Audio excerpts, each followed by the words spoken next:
Ah, une question très intéressante sur la tactique. Guillaume Martin a expliqué hier à l'arrivée que ça avait été parfait tactiquement du côté de la Groupama FDJ. D'ailleurs, on l'a vu sur les réseaux sociaux de l'équipe Groupama, le voir juste la ligne passée, parler avec son micro à ses coéquipiers en disant merci les gars, si j'ai gagné c'est grâce à vous, tomber dans les bras de Rudy Mollard et de Clément. Regardez là, hop, les hommes de tête vont attaquer l'une des petites montées du parcours, pareil, sur une toute petite route, vous les voyez, là ça monte bien.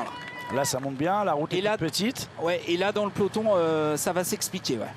Et justement, la question, je vous la pose, c'est Léon de Pau. On nous regarde aussi dans les Pyrénées. On salue Léon et tous les Palois qui nous regardent. Est-ce qu'une équipe de 6 coureurs plutôt que de 7, ça peut influencer le contrôle de la course? Ah bah, ça influence complètement le contrôle de la course. On a une force en moins par équipe pour contrôler justement la course. Donc oui, dès qu'on a un coureur qui est un peu défaillant, dès qu'on a 2-3 coureurs, on l'a vu sur plusieurs équipes et notamment la Visma Lease the Bike, qui vont chercher des coureurs de leur centre de formation pour venir courir sur ce triptyque. On a aussi dans l'équipe Décathlon, AG2R La Mondiale, on a 4 coureurs de l'équipe développement qui sont là.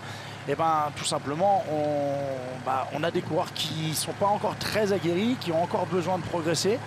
Et c'est d'ailleurs peut-être ce qui a fait défaut hier à Clément Berthet. On l'a vu un petit peu esselé sur le final. Seul Nance Peters était à ses côtés pour pouvoir l'aider à venir se replacer. Et on n'a pas réussi à se placer assez bien pour entamer la malade. Donc oui, bien entendu que ça a un effet.